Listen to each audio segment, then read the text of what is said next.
How's it going, troops? Jordan here, back again with another Black Ops Cold War loadout video. In today's loadout, we're switching sides of the Cold War as we infiltrate the Soviet Union undercover as a CIA agent. Make sure you give this video a thumbs up and hit subscribe, and let's jump right in. With this CIA loadout, we're going to be playing as a CIA operative disguised as a double agent, pretending to work for the Soviet government while relaying back information to the United States. Because we'll be double acting in our mission to learn of Soviet plans, our playstyle for this loadout is going to be roleplay. And since it's going to be a challenge to blend into our surroundings under the cover of our alias without being exposed, I've labelled today's loadout difficulty as hard. Starting off with our primary weapon, we're going to choose the 1911. Many CIA agents carried with them silenced pistols, in case they needed to fire back at hostile agents trying to kill them, or for if they needed to assassinate a HVT without drawing attention and suspicion. The only semi-automatic American pistol that fits with this CIA class is of course the 1911, and so that's why we're choosing this for our primary weapon. However, in order for us to use this sidearm in the primary slot, we're going to have to go with the Lawbreaker wildcard, which lets us mix and match our weapons and perks for our loadout. We're not going in bare bones with the 1911, so let's take a look at some attachments that we're going to be equipping. For our first attachment, we're going to choose the Agency Suppressor. This suppressor is an obvious choice given the name of it, and not only will the Agency Suppressor keep us off the enemy's radar, but it also reduces our 1911's recoil by 8%. Our second attachment is going to be the 5.63 inch TAC Ops barrel. This shortened barrel improves our 1911's damage range by 60%, and this is going to help us to assassinate those key people who are providing us with enough intel that they're no longer needed for our mission. For our third attachment, we're going to go with the Ember Sighting Point. CIA agents are deadly accurate when it comes to weaponry, and this anodized laser sight will not only improve our hipfire accuracy like a CIA operative, but also reveals to us the bad guys at a distance with a red dot above their heads, and this can represent the agents marking their targets and knowing who to kill next. And for our fourth and final attachment, we're going to equip the Salvo 14 round mag. This lightweight extended mag makes for some quick reloads, while also granting us with extra mags for our weapon in the event of a firefight breaking out between us and Soviet intelligence. So now that we've discussed our primary weapon configuration, it's time to move on to our secondary weapon of choice for this loadout. For our secondary weapon, we're going to choose an unusual melee weapon, that being the cane. Canes are walking sticks with an excellent disguise for spy gadgets and equipment used by the CIA during the Cold War. Walking sticks could be used to conceal single-shot firearms to assassinate various targets at a distance without drawing suspicion. They could also keep listening devices hidden inside the stick and be used to send messages to other double agents out in the field. So because of this reason, we'll select the cane as our secondary weapon. There's no attachments available for the cane, so let's move on now to our perk setup. Taking advantage of Lawbreaker, for our first perk, we're going to choose Assassin from Tier 2. MK Ultra was a mind control and brainwashing program that the CIA conducted throughout the Cold War. There's been a lot of speculation about MK Ultra, and that it could have been the reason behind many of history's well-known assassinations, like with JFK and his brother Robert. We can make reference to this program since this is a CIA loadout, and in-game, this is going to reveal to us enemies that are on a kill streak, for us to assassinate and earn extra score towards our score streak rewards.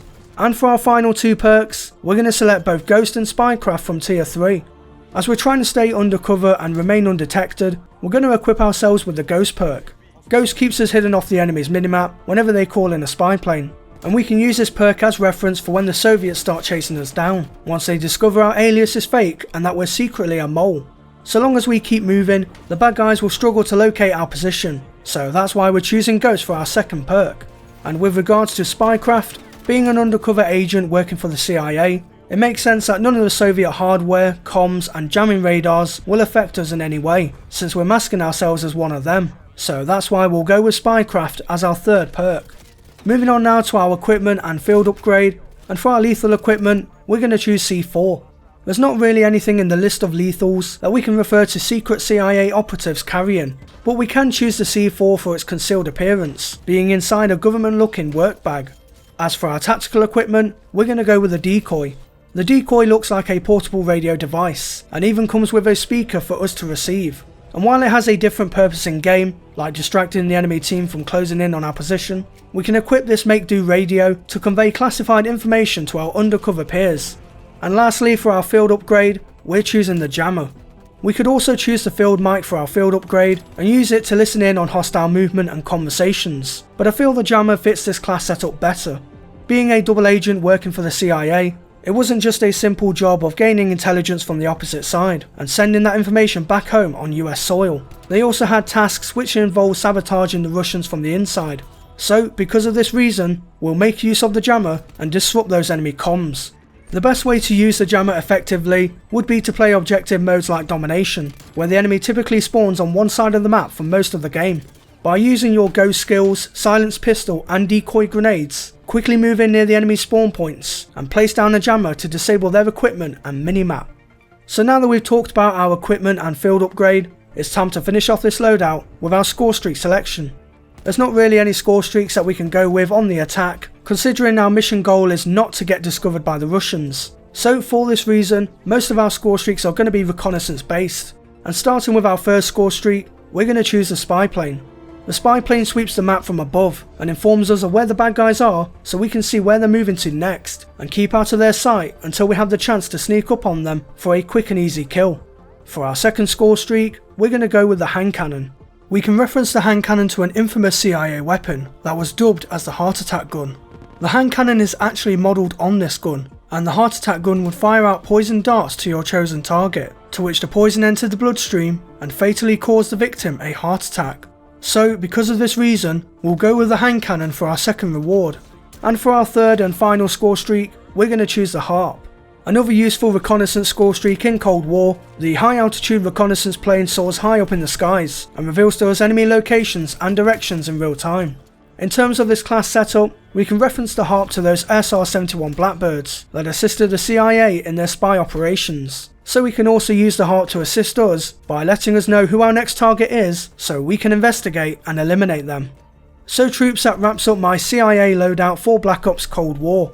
Next time you boot up Cold War multiplayer, definitely give this class setup a try in game and double cross your enemies. If you did enjoy this loadout video, then give the video a thumbs up, I would appreciate it a lot. And make sure to subscribe and hit that bell notification button as well for more loadouts like this one. If you have any friends who might be interested in this sort of content, then share the video around with them to help give my loadout videos and my channel more widespread exposure. And if you want to see behind the scenes previews on my loadout videos, you can follow me on Twitter at jordanxbrookes for all the latest on there. I've only got one more Cold War loadout that I'm planning to do, which is one that is based on the Mujahideen, and that one will pretty much wrap up the series for the game.